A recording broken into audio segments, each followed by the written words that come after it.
আসসালামু আলাইকুম ওয়া রাহমাতুল্লাহি ওয়া বারাকাতুহু। আমি প্রথমে ধন্যবাদ জানাচ্ছি বর্তমান সরকারের মাননীয় প্রধান উপদেষ্টা, জাতীয় ঐক্যমত্য কমিশনের চেয়ারম্যান এবং কমিশনের সকল সদস্যবৃন্দকে এবং সকল রাজনৈতিক নেতৃবৃন্দকে। তা আমি যে বিষয়টা পরিষ্কার বলতে চাই যে আপনারা সংস্কার কার্যক্রম কত দিনে শেষ করবেন, কারণ সংস্কার কার্যক্রম আপনারা অবশ্যই চালাচ্ছেন, যেটা আজকে আমরা বুঝতে পারলাম। আমাদের আইন উপদেষ্টা বললেন যে আমরা এগুলো ঠিক করেছি। তো আমার একটা পরামর্শ হলো যে সংস্কার কার্যক্রম কত দিনে কত তারিখের মধ্যে আমরা শেষ করতে পারবো, এর একটা রুটম্যাপ আমরা চাই আর কি। আর দ্বিতীয় বিষয় হলো নির্বাচনের যে বিষয়, এখানে ইতিমধ্যেই আমাদের প্রধান উপদেষ্টা বলেছেন যে ডিসেম্বর থেকে পরবর্তী বছরের জুন মাসের মধ্যে নির্বাচন করবেন। তো এই নির্বাচনের বিষয়ে বিভিন্ন দল অনেক যৌক্তিক দাবি আমরা উত্থাপন করতেছি। তো মাননীয় প্রধান উপদেষ্টা, আপনাকে বলতে চাই যে ডিসেম্বর থেকে জুন এটা লম্বা সময়। এই সময়টা মানে অনেকের মধ্যে সন্দেহ এবং সংশয় তৈরি হয় যে কবে হবে কবে হবে। আমি মনে করি আপনার জাতির সামনে আপনার যে দেওয়া টাইম ডিসেম্বর থেকে জুন, এর মধ্যে আপনি কোন মাসে ইলেকশনটা করতে চান এর একটা সুস্পষ্ট রুটম্যাপ জাতিকে দিলে জাতি হয়তো বিষয়টা ক্লিয়ার হবে। তা না হলে এই লম্বা 6 মাস সময় এখানে অনেকের মধ্যে সংশয় তৈরি হয়। আমি আপনার কাছে এই একটা রোডম্যাপ চাই, দুটা রোডম্যাপ। একটা হলো সংস্কার করার রোডম্যাপ, কতদিনে আপনারা সংস্কার কার্যক্রম শেষ করবেন। আর দ্বিতীয় হলো ইলেকশনের একটা রোডম্যাপ চাই, আপনি কোন মাস ইলেকশনটা করবেন এটা আমরা চাই। আর তৃতীয় বিষয় হলো যে অনেক ধন্যবাদ মাওলানা জালালউদ্দিন, অনেক ধন্যবাদ। আমি এখন শুভেচ্ছা বক্তব্য রাখবার জন্য অনুরোধ করছি জাতীয় সমাজতান্ত্রিক দল জেএসডি সাধারণ সম্পাদক জনাব শহীদ উদ্দিন মাহমুদ স্বপন। সম্মানিত সভাপতি, আপনার পরিষদ, রাজনৈতিক নেতৃবৃন্দ, জাতীয় সমাজতান্ত্রিক দল জেএসডি এবং আমার দলের সভাপতি, স্বাধীনতার পতাকা উত্তোলক জাতীয় বীর আসম আব্দুর রউফের পক্ষ থেকে সালাম, শুভেচ্ছা এবং অভিনন্দন। খুব সংক্ষেপে দুটি বিষয়কে বলতে চাই। জুলাই সনদ তৈরি করবার প্রশ্নে মাননীয় প্রধান উপদেষ্টা সহসভাপতি সহ আমরা শুনলাম। আমরা এটি সুনির্দিষ্টকরণের দাবি করছি এবং ইতিমধ্যে যেটুকু ঐক্যমত্য তৈরি হয়েছে সেটি প্রকাশ করা এবং ভবিষ্যতে যে আলোচনাটুকু হবে সেই আলোচনাটুকু যদি আমরা ওয়েবসাইটে প্রকাশ করতে পারি তাহলে জনগণ জানতে পারলো, বুঝতে পারলো কতটুকু অগ্রগতি হচ্ছে, কতটুকু হয়নি। দ্বিতীয় বিষয়টা হচ্ছে যে আমাদের কাছে, আমার দলের কাছে গুরুত্বপূর্ণ, জুলাই গণ অভ্যুত্থান দল নিরপেক্ষভাবে সমগ্র জনগোষ্ঠী অংশগ্রহণ করেছে। রাজনৈতিক দল, ছাত্র বৈষম্যবিরোধী ছাত্র আন্দোলনের নেতৃত্বে রাজনৈতিক দল, সমাজ শক্তি, নারী, শ্রমজীবী মানুষ থেকে কর্মজীবী, পেশাজীবী, শ্রেণী পেশার মানুষ অংশগ্রহণ করেছে। এই জনগোষ্ঠীকে আমরা সংস্কার প্রক্রিয়ায় কোনো অন্তর্ভুক্ত করছি না। আমরা শুধু রাজনৈতিক দলকেই এই প্রক্রিয়ার ভিতরে অন্তর্ভুক্ত করছি, তাদের সাথে কথা বলছি। আমার যেই সন্তান যিনি হারিয়েছেন তার বাবার সাথে আমরা কথা বলছি না। যে শ্রমজীবী মানুষ, যে দিন মজুর বলি আমরা তাদেরকে, 40 জনের উপরে তারা নিহত হয়েছে, তাদের কথা কি আমরা শুনছি না। আমি আজকে কমিশনের কাছে প্রস্তাব করব, এই বিশাল জনগোষ্ঠী যারা সরাসরি রাজনৈতিক দলের প্রতিনিধিত্ব করে না অথবা রাজনৈতিক দল অন্তর্ভুক্ত নয়, যারা ফ্যাসিবাদ বিরুদ্ধে, ফ্যাসিবাদকে তাড়াতে যাদের লাগে, ফ্যাসিবাদের বিরুদ্ধে লড়াই করতে যে মানুষদের লাগে, তাদেরকে পরবর্তী আলোচনায় আমরা অংশীদার রাখি না। ধন্যবাদ। আমি আরেকটা কথা বলে শেষ করি, একটা লাইনে শেষ করছি। সেটি হচ্ছে যে গণ অভ্যুত্থানকারী শক্তিসমূহের সাথে সরকারের যে দূরত্ব, এটি ফ্যাসিবাদের প্রত্যাবর্তনের পথকে সুগম করবে। আজকে অনিশ্চয়তা, অবিশ্বাসের যে জায়গা তৈরি হয়েছে নির্বাচন, সংস্কার, এসব প্রশ্নে আমি মাননীয় প্রধান উপদেষ্টার আহ্বান জানাতে চাই, আপনি এবং সমস্ত অংশীজনের সম্মিলিত একটি রোডম্যাপ, সকলের মতের কে ধারণ করে একটি সংস্কার এবং নির্বাচনের রোডম্যাপ দিবেন, জাতির সংখ্যামুক্ত হবে, অস্থিরতা দূর হবে। ধন্যবাদ। আমার মনে হয় বিষয়টা ক্লিয়ার। আপনাদের সবাইকে ধন্যবাদ। ধন্যবাদ। আমি এখন আহ্বান জানাচ্ছি জাতীয়তাবাদী সমমনা জোটের সমন্বয়ক এবং national people's party NPP chairman জনাব ফরিদুজ্জামান ফরহাদকে। বিসমিল্লাহির রহমানির রহিম। জাতীয় ঐক্যমত্য কমিশনের সম্মানিত সভাপতি, আমাদের অত্যন্ত প্রিয় চিফ অ্যাডভাইজার, বাংলাদেশের অত্যন্ত প্রিয়জন ব্যক্তি নোবেল লরেট, উপস্থিত জাতীয় নেতৃবৃন্দ, ঐক্যমত্য কমিশনের সদস্যবৃন্দ, আসসালামু আলাইকুম। আমি বলতে চাই যে ঐক্যমত্য কমিশনের সাথে আমরা মিটিং করেছি, কিছু কিছু বিষয়ে সমস্ত দল প্রায় একমত হয়েছে, সেই বিষয়টা গেজেট আকারে প্রকাশ করা উচিত। আর যেগুলো হয়নি বা যেগুলো নিয়ে কথা হবে সেগুলো একটু সময় দরকার। আর বর্তমান বাংলাদেশের সবচাইতে একটা বিষয় খুব আলোচিত, সেটা হচ্ছে নির্বাচন। নির্বাচনটা বিরোধী দল বা এখানকার অধিকাংশ দল, প্রায় 54টা দল, আমি গতকাল পত্রিকায় দেখলাম যে তারা 30শে ডিসেম্বর 2025-এ বিতর্ক করতে চায়। আর আপনি বলেছেন 2026-এ জুন থেকে, ডিসেম্বর থেকে জুন। এই বিতর্কটা আপনি একমাত্র লোক যেটা এড়াতে পারেন। কিভাবে এড়াতে পারেন? আমার মনে হয় আপনি যদি আজকেই ডিক্লেয়ার দেন বা সামনে একটা আপনি অ্যানাউন্স করেন যে আমি এই মাসে নির্বাচনের ডেট শিডিউল ঘোষণা করব এবং এই মাসে নির্বাচন হবে। কারণ 30শে জুন থেকে ডিসেম্বর থেকে জুন 180 দিন। অনেকে বিশ্বাস করে, এখন করতে চাচ্ছে যে নির্বাচন নাও হতে পারে। সেটা থেকে এইটা যদি মানুষের কাছে ক্রমান্বয়ে বৃদ্ধি পায়, এটা আমাদের জন্য, দেশের জন্য, জাতির জন্য অত্যন্ত ক্ষতিকর। যার একমাত্র কারণ আমরা যেটা বুঝি, মানুষ যেটা বোঝে, আপনি লং টাইম ক্ষমতা থাকতে চান না। অতএব জনগণের কাছে ক্ষমতা হস্তান্তর করার জন্য সুনির্দিষ্ট একটা ডেট দেওয়া দরকার। সেটা 6 মাস পরে দেন, 3 মাস পরে হোক, কিন্তু ডেটটা আগে ঘোষণা করলে। অনেক ধন্যবাদ জনাব ফরিদুজ্জামান ফরহাদ, অনেক ধন্যবাদ। একটা কথা, আর একটা বিষয় হচ্ছে, আমি ন্যাশনাল পিপুলস পার্টির চেয়ারম্যান এবং 11 দলীয় জোট জাতীয়তাবাদী সমমনা জোটের কনভেনার। গত আপনি 20টা দলের মিটিংয়ে ডাকেছেন। আমার জোট এবং আমি প্রথম থেকে 5ই আগস্ট পর্যন্ত রাজপথে আন্দোলন সংগ্রাম করেছি, কিন্তু আমাদের বাদ দেওয়া হয়েছে। এটা কোন ক্রাইটেরিয়াতে বাদ দেওয়া হলো, এটা আমাদের কাছে বোধগম্য নয়। ভবিষ্যতে এই বিষয়টা ধন্যবাদ রাখবেন। ধন্যবাদ ধন্যবাদ। বাংলাদেশের সমাজতান্ত্রিক দল মার্ক্সবাদী এটা সমন্বয়ক জনাব মাসুদ রানাকে। সবাইকে শুভেচ্ছা জানিয়ে অল্প কয়েকটা কথা বলবো। ফ্যাসিস্ট ব্যবস্থা বিলোপ এবং বৈষম্যহীন বাংলাদেশ, এটাই ছিল গণ অভ্যুত্থানের আকাঙ্ক্ষা। বিচার, সংস্কার এবং নির্বাচন, এটাই আমাদের এই সময়ের মূল চাওয়া। সংস্কার এবং নির্বাচন এটা আমাদের সাংঘর্ষিক কোনো বিষয় না। আমরা সংস্কারের যে বিষয়গুলো এসেছে, একেবারে জুলাই ঘোষণা থেকে শুরু করে পরবর্তী প্রত্যেকটা সময় আমাদের দলের পক্ষ থেকে আমরা সুনির্দিষ্ট প্রস্তাবনা সেগুলো দিয়েছি, এবং আমরা এই সংস্কারের ব্যাপারে আমাদের যে প্রস্তাবনাগুলো এবং সহযোগিতা করা, সেই জায়গাটা আমরা রাখবো। কিন্তু আমরা যে জায়গাটা মনে করি সেটা হচ্ছে যে এই সাংঘর্ষিক বিষয়টা যদি করা হয়, তাহলে এটা একটা সংকটের জায়গা তৈরি করবে। ফলে এটার একটা সুনির্দিষ্ট রোডম্যাপ সেটা করা সম্ভব, এবং সংস্কার করে আমরা মনে করি যে এই বছরের মধ্যেই আসলে একটা নির্বাচন করা সম্ভব। যেটা বিভাজন তৈরি করে, বন্দর করিডোর, আমরা মনে করি এই বিষয়গুলো থেকে সরকারকে সরে আসা দরকার। সবাইকে ধন্যবাদ। অনেক ধন্যবাদ জনাব মাসুদ রানা। আমি এখন আমন্ত্রণ জানাচ্ছি আম জনতার দলের সভাপতি জনাব মিয়া মশিউজ্জামান। বিসমিল্লাহির রহমানির রহিম। উপস্থিত সুধীবৃন্দ সকলকে আসসালামু আলাইকুম।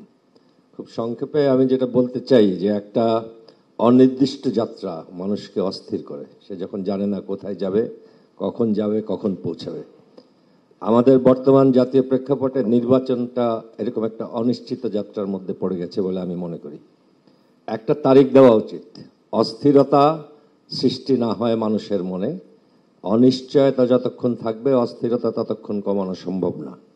আপনারা যদি চান যে এই দেশ স্থির থাকুক, কোনো অস্থিরতার সৃষ্টি না হোক, তাহলে আমাদের আগামী কর্মকাণ্ডগুলির জন্য সুনির্দিষ্ট তারিখ ঘোষণা করুন। আমরা যত দ্রুত সম্ভব সংস্কার শেষ করে আগামী ডিসেম্বরের মধ্যে একটা নির্বাচন আশা করছি। অনেক ধন্যবাদ জনাব মিয়া মশিউজ্জামান। একটা কথা বলি, আমি একটা চিঠি পেয়েছি আগামীকাল থেকে যে আলোচনা শুরু হবে সেখানে আমার দল থেকে একজন আসার জন্য, যেহেতু একটা আলোচনার বিষয়, আমাদের দলীয়ভাবেও কিছুটা আলোচনার দরকার হতে পারে এই সময়। আমি অনুরোধ করব অ্যাটলিস্ট 2 থেকে 3 জনকে আমন্ত্রণ জানানোর জন্য। আমার দল থেকে। আপনার অনুরোধটা আমরা শুনছি, কিন্তু যেহেতু এখানে এই হলে আলোচনা হবে এবং সকল দল একসঙ্গে আলোচনায় অংশ নেবে, এখানে সিটিং অ্যারেঞ্জমেন্ট বা বসার ব্যবস্থাটাও আমাদের বিবেচনায় রাখতে হবে। অনেক ধন্যবাদ। এটা নিয়ে আমরা Just আপনার সঙ্গে কথা একটা বলবো। কথা বলে এটা শেষ করব। আমি মনে করি এখন আমি এটা দাবি করব, কারণ আজকেও আমি চিঠি পেয়েছি আমার দল থেকে একজন আসার জন্য, অন্যান্য অনেক দলেরই একাধিক লোক আছেন এখানে। কাজে আমি এই দাবিটা করছি, বৈষম্য করবেন না। ধন্যবাদ। ধন্যবাদ। আমি এখন আমন্ত্রণ জানাচ্ছি গণফোরামের সাধারণ সম্পাদক ডাক্তার মোহাম্মদ মিজানুর রহমানকে। গণফোরামের সাধারণ সম্পাদক। ধন্যবাদ মাননীয় প্রধান উপদেষ্টা মহোদয় এবং উপস্থিত সকলকে। আমাদের প্রিয় নেতা ডক্টর কামাল হোসেন তিনি শুভেচ্ছা জানিয়েছেন, তার সাথে পরামর্শ করেই আমি আজকের এই সভায় উপস্থিত হয়েছি। জুলাই গণ অভ্যুত্থানের মধ্য দিয়ে আমাদের ক্রিয়াশীল রাজনৈতিক দল এবং জনগণের মধ্যে যে জাতীয় ঐক্য গড়ে উঠেছিল, সম্প্রতি জাতীয় নির্বাচন এবং সংস্কার নানা বিষয়গুলো নিয়ে আমাদের মধ্যে কিছু বিভক্তি এবং বিভাজন আমরা লক্ষ্য করেছি। বিশেষ করে করিডোর, চট্টগ্রাম বন্দর, সংবিধান, জাতীয় নির্বাচন এগুলো নিয়ে আমি আশা করব যে মাননীয় প্রধান উপদেষ্টা তিনি আমাদের সকলের অভিভাবক এবং আমরা সকল রাজনৈতিক দল এবং রাষ্ট্রের সকল জনগণ আপনার প্রতি আস্থা রেখেছি, আপনি সেই আস্থা আমাদের রাখবেন, এটা আপনার কাছে প্রত্যাশা। সেই সাথে একটি বিষয়, কয়েকদিন আগে আপনার দপ্তর থেকে কিছু রাজনৈতিক দলগুলোর সাথে আলোচনা করা হয়েছিল এবং সেখানে আপনার দপ্তর থেকে বলা হয়েছে দেশের শীর্ষস্থানীয় রাজনৈতিক দলগুলোর সঙ্গে, কিন্তু দুঃখজনক হলেও সত্য, গণফোরাম সেই শীর্ষস্থানীয় রাজনৈতিক দলগুলোর মধ্যে না। এবং আমরা অনেক চেষ্টা করেছি, বিশেষ করে আপনি দায়িত্ব নেওয়ার পরে আমরা এককভাবেও দেখা করেছি, যখন আপনি ডেকেছেন সমষ্টিগতভাবেও দেখা করেছি।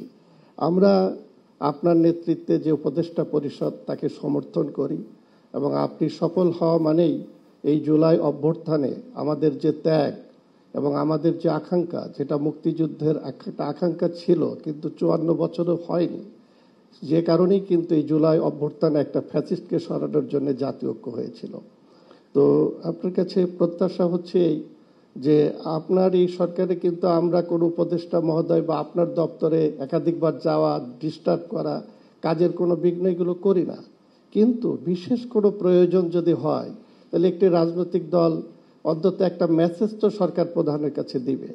যেমন আপনি কয়েকদিন আগে বলেছেন যে পরিস্থিতি, আমরা জানি না সেটা কত টাকা সঠিক, যে আপনি থাকবেন না, পদত্যাগ করবেন, আর সঙ্গে সঙ্গে আমার নেতা ডক্টর কামাল, ধন্যবাদ ডক্টর মিজানুর রহমান। আমরা মানে আসলে 2 মিনিট পার হয়ে গেছে, প্লিজ। তো তখন আমি আপনার দপ্তরের যারা আমাদের সঙ্গে যোগাযোগ করে ইতিপূর্বে সবার সঙ্গে চেষ্টা করেছি, ফোন করা, মেসেজ দেওয়া, কিন্তু কোনো রেসপন্স পাইনি। একটা পার্টির একজন জেনারেল সেক্রেটারি হিসাবে কোনো রেসপন্স পাবো না এটা আশা করা যায় না, এবং আশা করি যে গণফোরামের প্রতি বৈষম্য যাতে না থাকে। ধন্যবাদ আপনাকে। অনেক ধন্যবাদ। আমি এখন আমন্ত্রণ জানাচ্ছি লেবার পার্টি, বাংলাদেশ লেবার পার্টির চেয়ারম্যান ডাক্তার মুস্তাফিজুর রহমান ইরানকে।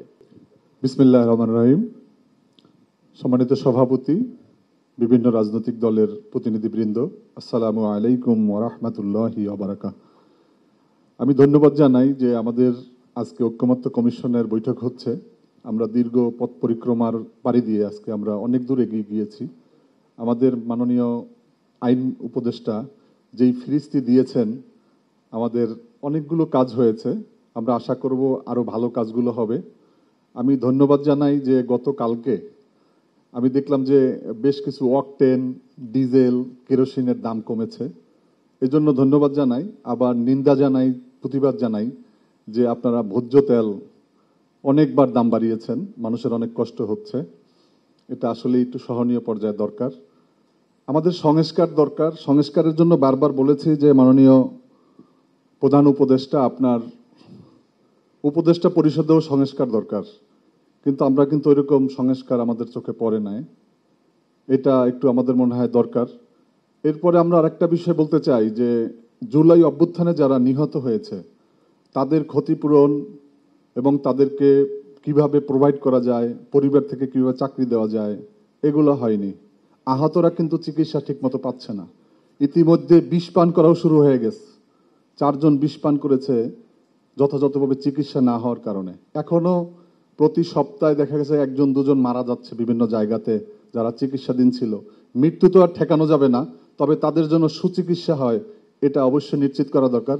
পরিশেষে আমি আপনাদের একটা মহিলা কমিশন আমাদের একটা হয়েছে, সেখানে বেশ কিছু আপত্তিকর সুপারিশ করা হয়েছে এবং আমাদের এখানে সংখ্যাগরিষ্ঠ মানুষ মুসলমান, সেখানে কোনো আলেম সমাজের কোনো প্রতিনিধি রাখা হয়নি। আমরা পুলিশ কমিশনের কোনো মতামত আমরা দিতে ধন্যবাদ পারিনি। ডাক্তার রিয়ান, অত আমি বিস্তারিত শেষ যাওয়ার করছি, সুযোগ শেষ নাই করছি, আজকে, শেষ অত করছি। বিস্তারিত যাওয়ার সুযোগ। আমার মনে হয় আমাদের নির্বাচনের জন্য আমাদের প্রত্যেকটা দল, আমরা যারা রাজনীতি করি আমরা প্রত্যেকে নির্বাচন চাই। আপনি এই ডিসেম্বরেও নির্বাচন চাই, আপনি বলছেন জুনের কথা, জামাত ইসলামী বলেছে রমজানের কথা। এটার একটা সমাধান দিলে আমার মনে হয় সবার উদ্বেগ উৎকণ্ঠা একটা সমাধানের জায়গায় পৌঁছবে। আপনাকে ধন্যবাদ। আল্লাহ হাফেজ। বাংলাদেশ লেবার পার্টি জিন্দাবাদ। ধন্যবাদ। আমি এখন আমন্ত্রণ জানাচ্ছি ন্যাশনাল ডেমোক্রেটিক মুভমেন্ট এনডিএম এর মহাসচিব জনাব মমিনুল আমিনকে। ধন্যবাদ। এনডিএম চেয়ারম্যান ববি হাজারের পক্ষ থেকে মাননীয় প্রধান উপদেষ্টা এবং কমিশন মহোদয়কে ধন্যবাদ। আমি খুব সংক্ষেপে 2টা কথাই বলবো। আমরা চাই যেসব বিষয়ে ঐক্যমত হয়েছে, যে জুলাই সনদটা প্রকাশ করা হবে, সেই জুলাই সনদটা যেন বীরশ্রেষ্ঠই বলবো, বীরশ্রেষ্ঠ আবু সাইদ যেদিন মারা গেল, যার মৃত্যুর মধ্য দিয়ে এই জুলাই আন্দোলনের স্ফুলিঙ্গ সারা দেশে ছড়িয়ে পড়ল, সেই দিন যেন জুলাই সনদটা ঘোষণা করা হয় এবং মাননীয় কমিশনগণকে নিয়ে মাননীয় প্রধান উপদেষ্টা যেন রংপুরে যেখানে আবু সাইদ নিহত হয়েছিলেন, শহীদ হয়েছিলেন, সেই স্থান থেকে যেন জুলাই সনদটা ঘোষণা করেন। এটা হলো আমার প্রথম মতামত আমাদের। দ্বিতীয় হচ্ছে একই দিনে যেন জাতীয় নির্বাচনের তারিখ ঘোষণা করা হয় এবং সেটা যেন ডিসেম্বরেই হয়। এই সংক্রান্ত আমি একটা স্লোগান দিয়ে শেষ করব, নির্বাচন ডিসেম্বরে হলে ভালো হয়, ডিসেম্বরের আগে কেন নয়। সকলকে ধন্যবাদ। অনেক ধন্যবাদ জনাব মমিনুল আমিন। আমি এখন আমন্ত্রণ জানাচ্ছি নাগরিক ঐক্যের সাংগঠনিক সম্পাদক জনাব সাকিব আনোয়ার। অন্তর্বর্তীকালীন সরকারের প্রধান উপদেষ্টা ডক্টর মোহাম্মদ ইউনূস, অন্যান্য উপদেষ্টাবৃন্দ, ঐকমত্য কমিশনের সদস্যবৃন্দ এবং রাজনৈতিক দলের নেতৃবৃন্দ, আসসালামু আলাইকুম। যেহেতু খুব বেশি কথা বলবার সুযোগ নেই এবং আজকে আমরা কোনো নির্দিষ্ট পয়েন্ট নিয়ে আলোচনা করছি না, এ কারণে যে ঐকমত্যের কথা আমরা বলছি কিংবা নতুন বাংলাদেশ, সামনের দিনে আসলে বাংলাদেশকে কিভাবে আমরা দেখতে চাই, এই জায়গায় আমরা যে কাজগুলো করছি, এখানে সবচেয়ে গুরুত্বপূর্ণ বিষয় হচ্ছে রাজনৈতিক দল এবং অংশীজনের মধ্যে একটা ঐকমত্য এবং অবিশ্বাসের যে জায়গাগুলো নিয়ে বেশ কিছুদিন ধরে কথা হচ্ছে, এই জায়গাগুলো নিয়ে আসলে কিভাবে কাজ করা যায় সেটার উপরে আসলে গুরুত্ব দেয়া। গত কয়েক মাসে রাজনৈতিক দলের সাথে সরকারের দূরত্ব, ইনফ্যাক্ট রাজনৈতিক দলগুলোর ভেতরে দূরত্ব, এই জিনিসগুলো খুব বেশি করে আলোচনা। এই জায়গাটায় আমরা এই কারণে সম্ভবত চলে এসেছি, কারণ কখনো কখনো আমাদের রাজনৈতিক দলগুলোর মধ্যে এক ধরনের ধারণা তৈরি হয় যে সরকারের সাথে কোনো একটা নির্দিষ্ট রাজনৈতিক দলের হয়তো বেশি সুসম্পর্ক আছে, কিংবা কোনো একটা রাজনৈতিক দলকে হয়তো বা সরকার ঠিক সেভাবে দেখছে না যেভাবে আসলে তারা প্রত্যাশা করছে। এই জায়গাগুলো তৈরি হচ্ছে। এত দীর্ঘ আলোচনায় যাওয়া যাবে না, কোনো রেফারেন্স এত উদাহরণ একটা লাইন বলেই শেষ করি যে all animals are equal but some are more equal than others. তো এই ধরনের কোনো চিন্তা বা এই ধরনের একটা চিন্তা যদি আমাদের মাথার মধ্যে রাজনৈতিক দলগুলোর মধ্যে আসলে আসে, তখনই আসলে এই ধরনের ঐকমত্য জায়গাগুলো তৈরি করাটা আসলে কঠিন হয়ে যায়। এই কারণে আমাদের এই জায়গাগুলোতে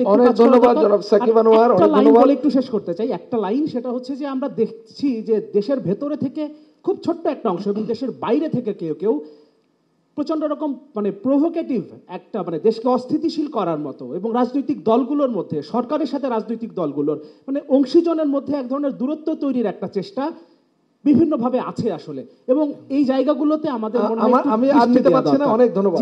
আমি এখন আমন্ত্রণ জানাচ্ছি জনাব হাসনাত কাইয়ুম, রাষ্ট্র সংস্কার আন্দোলন। জনাব হাসনাত কাইয়ুম, সমন্বয়ক, রাষ্ট্র সংস্কার আন্দোলন। আমাদের যে আইন উপদেষ্টা যে সংস্কারের বিষয়গুলিকে আসলে আমাদের জানিয়েছেন, এটা জানানো দরকার ছিল, কিন্তু আমি এখানে যেটা আলাপ করতে চাই সেটা হচ্ছে যে এই রকমের সংস্কার, এর চাইতে গভীরতর সংস্কার আমাদের এর আগে অনেকবার হয়েছে এবং টিকে নেই। তার কারণ হচ্ছে যে ক্ষমতা কাঠামোর কেন্দ্রের যদি কোনো ধরনের পরিবর্তন না হয়, সংস্কার না হয়, এবং ক্ষমতা কাঠামোর কেন্দ্রে যদি সকল ক্ষমতা আসলে কেন্দ্রীভূত হয়, তাহলে এরকম সংস্কারগুলিকে পরবর্তীতে আসলে পাল্টে ফেলা যায়। আমাদের এই যে অভিজ্ঞতা যে আমরা বিজয়ী হই এবং বিজয় ব্যাহত হয়, সেই অভিজ্ঞতা থেকে আমরা একটা জিনিস কেবলমাত্র অনুরোধ করতে চাই সবাইকে, যে আমরা আমাদের মৌলিক সংস্কারের জায়গাগুলিকে যেন আরেকটু গুরুত্বের সাথে বিবেচনা করি এবং সেইখানে আমাদের ঐক্যমত তৈরি করার জন্য যেই ধরনের পরিবেশ আসলে আমাদের তৈরি করা দরকার সেটার ব্যাপারে যেন আমরা আরেকটু সতর্ক থাকি। আর একটা কথা বলে আমি কথাটা শেষ করতে চাই, নির্বাচন এবং আসলে সংস্কার দুইটার মধ্যে আসলে চরিত্রগত পার্থক্য আছে। সংস্কার জিনিসটা হচ্ছে একটা সমঝোতার ভিত্তিতে হওয়ার কথা। এই সংস্কারের কাজটা যতক্ষণ পর্যন্ত হয় ততক্ষণ সমঝোতাটা যাতে আসলে শক্তিশালী থাকে সেটার জন্য পরিবেশ তৈরি করা। আর নির্বাচন নিজে নিজে একটা প্রতিদ্বন্দ্বিতামূলক বিষয়, একজন আমরা আরেকজনকে পরাস্ত করার জন্য কাজ করি, সেইটাকে একই সাথে ডিল করা কঠিন। এই জন্যে সংস্কার নির্বাচনের যে রোডম্যাপের কথাটা আসলে উঠে, তার মধ্যে সংস্কারটা আমরা কতদিনের মধ্যে কোন পথে আসলে শেষ করতে পারবো এবং কত দূর পর্যন্ত আমাদের সমঝোতাটা লাগবে এবং কখন আমরা আসলে প্রতিদ্বন্দ্বিতায় কিংবা প্রতিযোগিতায় নামবো সেটা যেন আমাদের সামনে থাকে। অনেক ধন্যবাদ জনাব হাসনাত কাইয়ুম। আমি এখন আমন্ত্রণ জানাচ্ছি বাংলাদেশ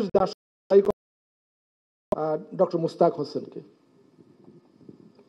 ধন্যবাদ মাননীয় প্রধান উপদেষ্টা এবং অন্যান্য নেতৃবৃন্দ। আমি আলোচনা সংক্ষিপ্ত করার জন্য লিখে নিয়ে এসেছিলাম, সেখান থেকে আমি আরও সংক্ষেপ করছি। সংস্কারের পরিবেশ যদি আমাদেরকে মসৃণ করতে হয়, আমরা মনে করি নির্বাচনের সুনির্দিষ্ট তারিখ সম্ভব হলে ডিসেম্বরের আগেই মব সন্ত্রাসকে কার্যকরভাবে মোকাবেলা, উপদেষ্টা পরিষদের নিরপেক্ষতা, প্রশাসন এবং আইনশৃঙ্খলা কর্তৃপক্ষ, বিশেষ করে মাঠ পর্যায়ের প্রশাসন আইনশৃঙ্খলা কর্তৃপক্ষের নিরপেক্ষতা নিশ্চিত করা, বৈদেশিক সম্পর্কে ঝুঁকিপূর্ণ নতুন কার্যক্রম এড়িয়ে চলা, তাহলে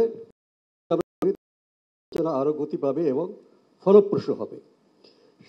যে 11টি বিষয়ে সংস্কার প্রতিবেদন প্রকাশিত হয়েছে তার অনেকগুলো খুবই আশাব্যঞ্জক ও পরিবর্তনের সম্ভাবনাপূর্ণ। আবার বেশ কিছু বিষয়ে মতভিন্নতা রয়েছে। ঐক্যমতের বিষয়গুলো চিহ্নিত করে তা বাস্তবায়নের জন্য কাজ শুরু করা দরকার।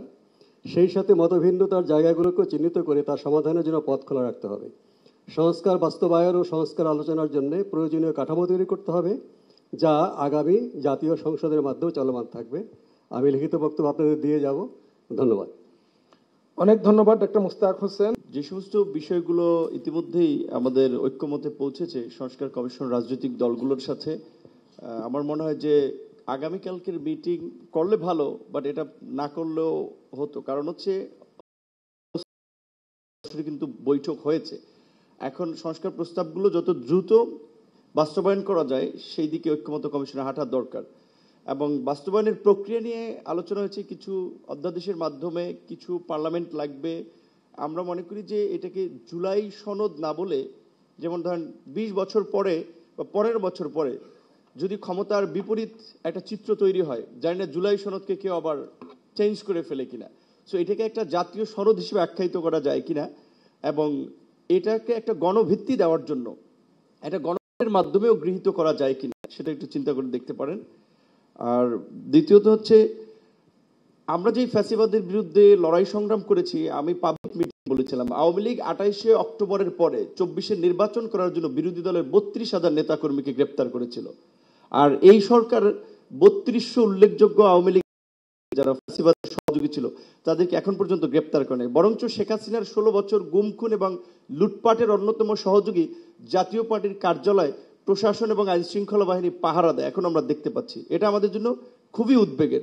এই বিষয়ে আশা করি আপনারা পদক্ষেপ নেবেন। 3 নম্বর একটা বিষয় বলতে চাই যে, অনেকেই বলেছে নির্বাচনের বিষয়টা, এটা বাস্তব এবং এটা আপনারা সবাই জ্ঞানী মানুষ, আপনারা লক্ষ্য করতে পারছেন। শুরুর দিকে সরকারের প্রতি যে একচেটিয়া সমর্থন ছিল, কিছু উপদেষ্টাদের বিতর্কিত মন্তব্য এবং কর্মকাণ্ডের কারণে সরকার একটা প্রশ্নের মুখে পড়েছে, সরকারের নিরপেক্ষতা নিয়ে একটু প্রশ্ন উঠছে। উপদেষ্টা পরিষদকে যদি ঢেলে সাজানো যায় সেটি ভাববেন। এবং মমিনুল হকের মতো আমিও বলতে চাই যে ডিসেম্বরে হলে ভালো, ডিসেম্বরের আগে কেন নয়, এটি যদি বিবেচনা করেন এবং নির্বাচনের না নিয়ে সন্দেহ সংশয় কাটবেই না। সর্বশেষ বলতে চাই যে আমার সহকর্মী এই 8-10 দিন আগে থাইল্যান্ড গিয়েছে, 9 মাস এখানে ধুকে ধুকে সে তার শরীরের অঙ্গ হাড়টা শুকিয়ে গেছে, এখানে ওইভাবে ট্রিটমেন্টের পরে তার ট্রিটমেন্ট দেওয়া হয় নাই, অবশ হয়ে গেছে শরীরে, তাকে 9 মাস লাগবে। অনেক ধন্যবাদ জনাব নুরুল হক। এটা বলতে হবে 9 মাস লেগেছে তাকে বাইরে পাঠাতে। যাদের বাইরে পাঠানো, কেন 9 মাস ধরে পাঠানো? আপনারা এই আহতদের চিকিৎসা ম্যানেজমেন্ট করতে ব্যর্থ হয়েছে, যাদেরকে দায়িত্ব দিয়েছেন, এইটা সামরিক বাহিনীকে দেন, ওনারা খুব ভালোভাবে ট্যাকেল দিতে পারবে, সহায়তা এবং চিকিৎসা। ধন্যবাদ। অনেক ধন্যবাদ। আমি এখন আমন্ত্রণ জানাচ্ছি বাংলাদেশের কমিউনিস্ট পার্টি সিপিবির সম্পাদক ডক্টর সাজিদুল হক রুবেল। মাননীয় উপদেষ্টা এবং উপস্থিত সুধীবৃন্দ, সবাইকে শুভেচ্ছা। আজকের এই অনুষ্ঠানে আমাদেরকে আহ্বান করার জন্য, আসার দাওয়াত দেওয়ার জন্য আমি মাননীয় উপদেষ্টাকে আরো একবার ধন্যবাদ জানাচ্ছি। ধন্যবাদ জানিয়ে আমি খুব সংক্ষেপে, যেহেতু বলতে হবে, খুব কাটকাট কিছু কথা বলতে হচ্ছে, ব্যাখ্যার তো দেওয়ার সুযোগ নেই। প্রথমে একটি বিষয় একটু জাতির কাছে ক্লিয়ার করতে হবে। আপনি জাতিকে বলছেন যে জুনে নির্বাচন হলে বড় সংস্কার হবে, ডিসেম্বর হলে ছোট হবে। এই ছোট এবং বড়কে যে একটা সংজ্ঞাটা মানুষ কিন্তু বোঝে না, মানুষ কনফিউশনে ভোগে, 1 নম্বর বিষয়। 2 নম্বর বিষয়, যদি জাতীয় ঐক্যমত্য করতে হয়, সংস্কার জাতীয় ঐক্যমত্য ছাড়া করা সম্ভব নয়। ফলে আমাদেরকে এমনভাবেই বার্তাগুলো বলতে হবে, শুধু মাননীয় উপদেষ্টা না, তার উপদেষ্টা পরিষদে যে সদস্য রয়েছেন তাদেরকে মিডিয়াতে বলেন, সামাজিক মাধ্যমে বলেন, এমনভাবেই কথাবার্তাগুলো বলা দরকার, সচেতন থাকা দরকার, যাতে জাতীয় ঐক্য কোনোভাবে বিনষ্ট না হয়, শান্তি এবং স্থিতি যাতে বিনষ্ট না হয়। এবং আমরা আমাদের কাজের এখতিয়ারের ক্ষেত্রে বা আপনাদের কাজের এখতিয়ারের বিচার, এটা সবচেয়ে গুরুত্বপূর্ণ বিষয়।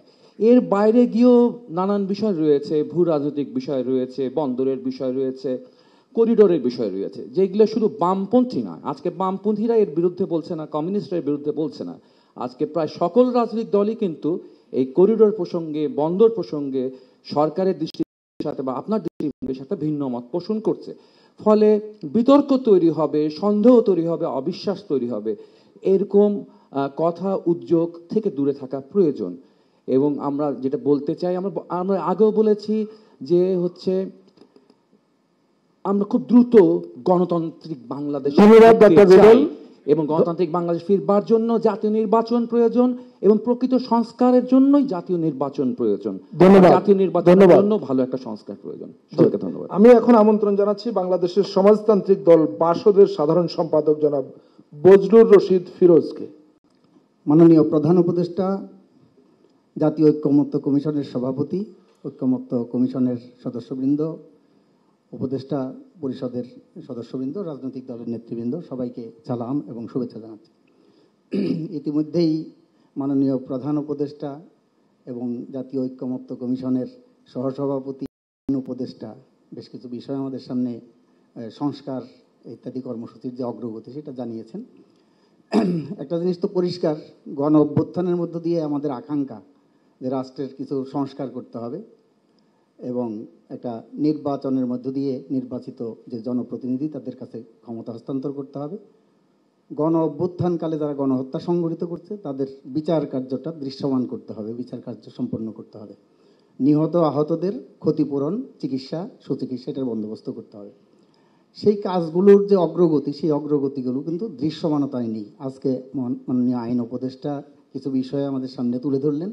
এগুলো শুধুমাত্র আমাদের এই ঘরের মধ্যে বৈঠকের মধ্যেই না, এই বিষয়গুলো আমার মনে হয় যে জাতির সামনেও তুলে ধরা দরকার, যে কি কাজ করছি, কতটুকু অগ্রগতি, সেটা জানানো দরকার।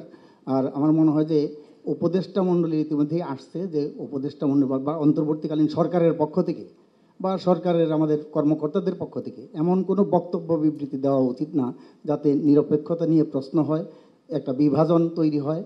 যে ঐক্যবদ্ধতা আমাদের মধ্যে তৈরি হয়েছে গণ অভ্যুত্থানের মধ্যে দিয়ে, সেই ঐক্যবদ্ধতা বজায় রেখে আগামী দিনে আমাদের একটা যে সুষ্ঠু, গ্রহণযোগ্য, অবাধ, অংশগ্রহণমূলক নির্বাচনের জন্য যে পরিবেশ, সেই পরিবেশটা তৈরি করা, নির্বাচনের একটা সুনির্দিষ্ট তারিখ ঘোষণা করা, করিডোরের বন্ধর কথা বলছে, এইগুলো আমাদের মনে হয় যে অন্তর্বর্তীকালীন সরকারের দায়িত্বের মধ্যে পড়ে না। সেই বিষয়গুলো নিয়ে আলোচনার কোনো বিষয় নেই। এগুলো নিয়ে আলোচনা করলে বিতর্ক বাড়বে, বিভাজন বাড়বে। কাজে সেই বিষয়গুলো থেকে দূরে থাকা দরকার। আমি মনে করি যে আগামী দিনে আমরা অগ্রসর হতে পারবো।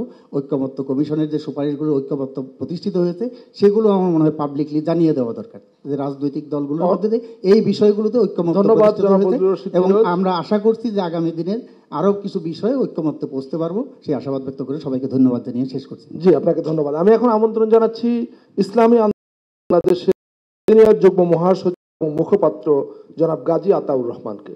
আজকের এই গুরুত্বপূর্ণ অনুষ্ঠানের সভাপতি, ঐক্যমত্য কমিশনের সম্মানিত সভাপতি, মাননীয় প্রধান উপদেষ্টা, উপদেষ্টা মণ্ডলী, ঐক্যমত্য কমিশনের সদস্যবৃন্দ, আজকে আসলে আমাদের বাংলাদেশের ইতিহাসে এই সময়টা অনন্য, কারণ এই মাননীয় প্রধান উপদেষ্টা ডক্টর মোহাম্মদ ইউনূসের নেতৃত্বে যখনই তিনি রাজনৈতিক দলগুলো ডাকেন, আমরা দেখছি যে কেউ বিলম্ব না করে সাথে সাথে ওনার ডাকে চলে আসেন, বারবার চলে আসছেন।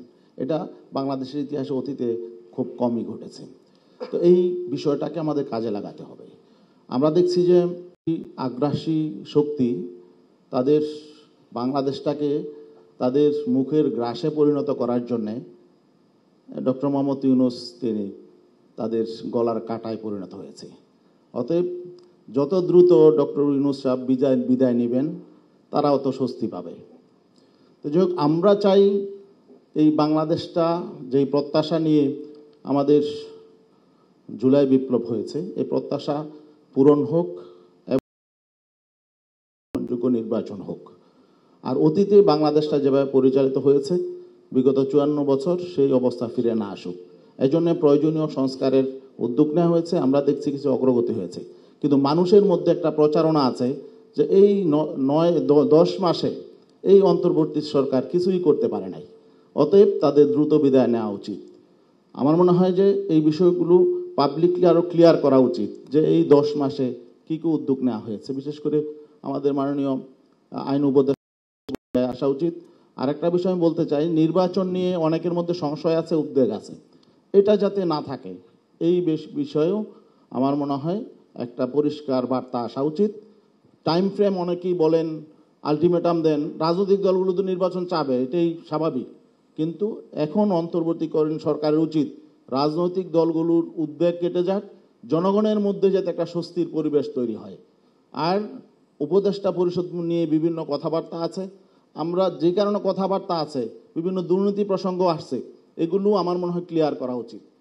এই 10 মাসে আসলে মৌলিকভাবে দেশের যেই আমাদের অবস্থায় তেমন কোনো পরিবর্তন হয় নাই। অফিস আদালতগুলোতে ঘুষ দুর্নীতি যে কমেছে বিষয়টা এমন না, চাঁদাবাজি দখলবাজিও আছে।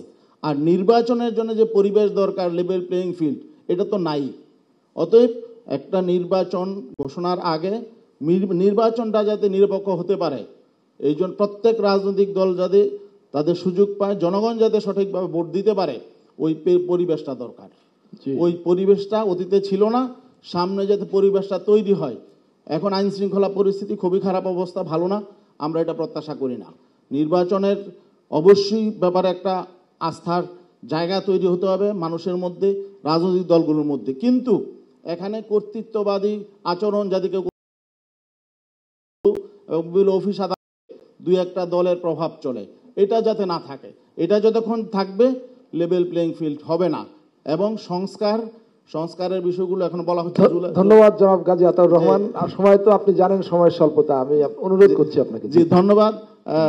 এবং এই সংস্কারের যে উদ্যোগ নেওয়া হয়েছে, আমরা চাই এটা কমপ্লিট হবে, পরে নির্বাচনের ডেট হবে। আমি এখন আমন্ত্রণ জানাচ্ছি লিবারেল ডেমোক্রেটিক পার্টির প্রেসিডিয়াম সদস্য অবসরপ্রাপ্ত লেফটেন্যান্ট জেনারেল জনাব হাসান সারওয়ার্দী। মাননীয় প্রধান উপদেষ্টা এবং জাতীয় ঐক্যমত কমিশনের প্রধান উপদেষ্টাবৃন্দ এবং সুধীমণ্ডলী, আসসালামু আলাইকুম। আমার দলের প্রেসিডেন্ট বীর মুক্তিযোদ্ধা কর্নেল ডক্টর অলি আহমদ এবং লিবারেল ডেমোক্রেটিক পার্টির পক্ষ থেকে আপনাদেরকে ধন্যবাদ এবং কৃতজ্ঞতা জানাই আমাদেরকে এখানে আমন্ত্রণ জানানোর জন্য। আসলে জুলাই অভ্যুত্থানের পর দেশে এই অনৈক্য এবং দ্বিমত থাকার কোনো কারণ ছিল না। আমরা যারা সাধারণ জনগণ তারা আশা করেছিলাম সকলে মিলে ঐক্যমতের ভিত্তিতে আমাদের সমস্যাগুলো সমাধান হবে এবং আমরা যোগ্য নেতৃত্ব পেয়েছি Nobel laureate professor doctor Mohammad ইউনূসের মতো ব্যক্তি।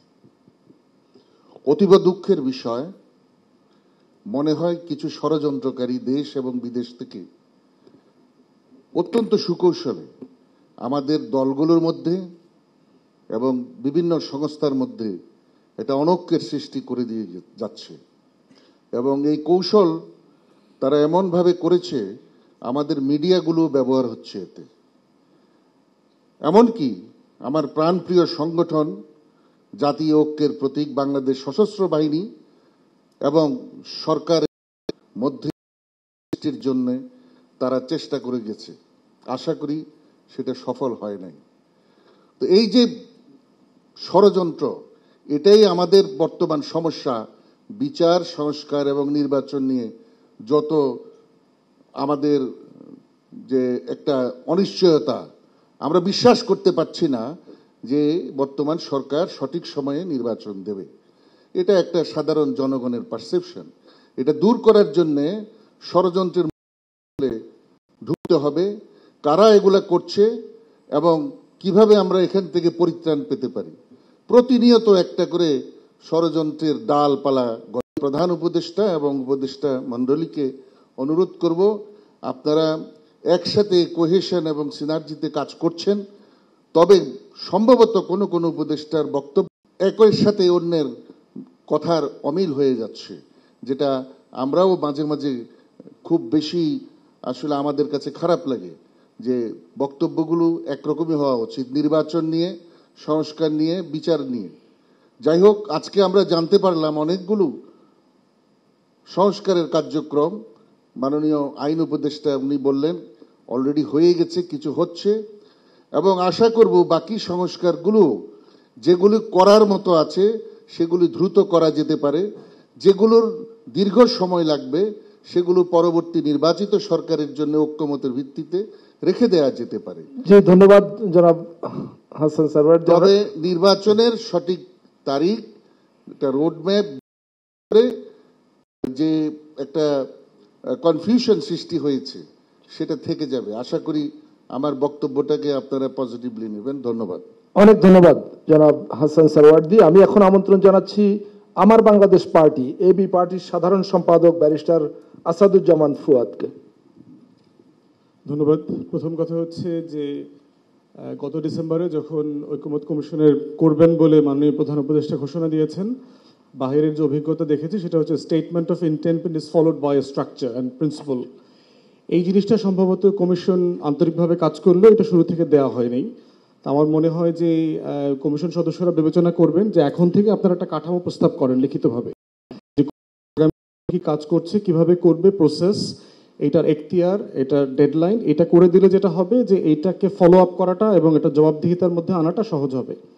দ্বিতীয়ত হচ্ছে যে মাননীয় আইন উপদেষ্টা ওনার ডিপার্টমেন্টের যে পারফরমেন্সের ব্যাপারে একটা রিপোর্ট দিয়েছেন। আমার মনে হয় যে এই ধরনের সংস্কারের রিপোর্ট কে কোন ডিপার্টমেন্ট আসলে কতটুকু করেছে, আপনাদের 10 মাসের একটা আমল নামার একটা খতিয়ান আপনাদের পক্ষ থেকে আসা উচিত।